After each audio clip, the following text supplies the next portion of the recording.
Assalamualaikum warahmatullahi wabarakatuh. Halo sahabat fakta.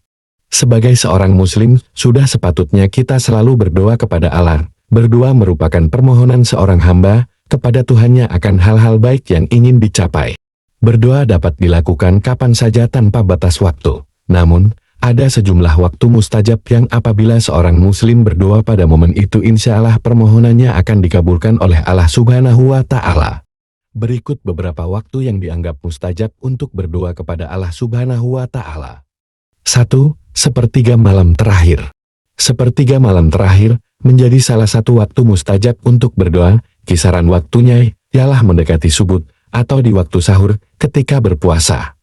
Rasulullah SAW bersabda, sesungguhnya pada malam hari itu ada suatu waktu yang jika kebetulan seorang muslim berdoa meminta kebaikan dunia dan akhirat ketika itu, maka Allah akan mengabulkan doanya, dan waktu yang mustajab itu ada terus setiap malam.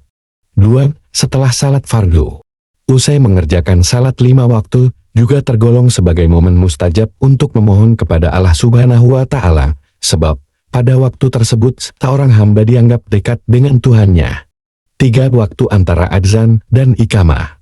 Walau terbilang singkat, waktu antara adzan dan iqamah terus dimanfaatkan dengan baik. Pada momen tersebut, kaum muslimin dapat memanfaatkan waktu dengan berdoa. Dalam sebuah hadits, Nabi Muhammad SAW bersabda, jika azan untuk salat telah dikumandangkan, maka dibukalah pintu-pintu langit dan doa pun dikabulkan. 4. Ketika lapang.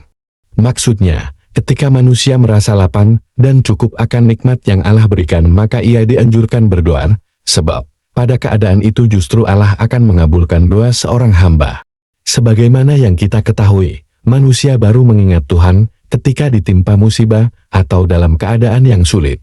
Melalui sabdanya, Rasulullah SAW berkata, barang siapa yang menginginkan doanya dipenuhi Allah ketika ia dalam kesulitan, maka hendaklah ia memperbanyak doa di waktu lapang. 5. Waktu hujan. Hujan adalah rahmat yang diturunkan oleh Allah Subhanahu wa Ta'ala melalui curahan air dari langit. Nabi Muhammad SAW bersabda, 2 orang yang tidak ditolak doanya adalah ketika adzan dan ketika rapatnya barisan saat perang, dalam riwayat lain disebutkan, dan ketika hujan turun. 6. Pada hari Jumat. Hari Jumat adalah harinya ibadah, sebagaimana disampaikan oleh Ibnu Qayyim al-Jauziyah. Apabila dibandingkan dengan hari-hari lainnya dalam sepekan, Jumat dikatakan sebagai hari yang mempunyai keistimewaan. Rasulullah SAW bersabda, pada hari Jumat itu ada saat yang apabila kebetulan seorang muslim salat sambil meminta sesuatu kepada Allah SWT, maka Allah akan memberi apapun yang ia minta. Itulah 6 waktu doa yang paling mustajab. Wassalamualaikum warahmatullahi wabarakatuh.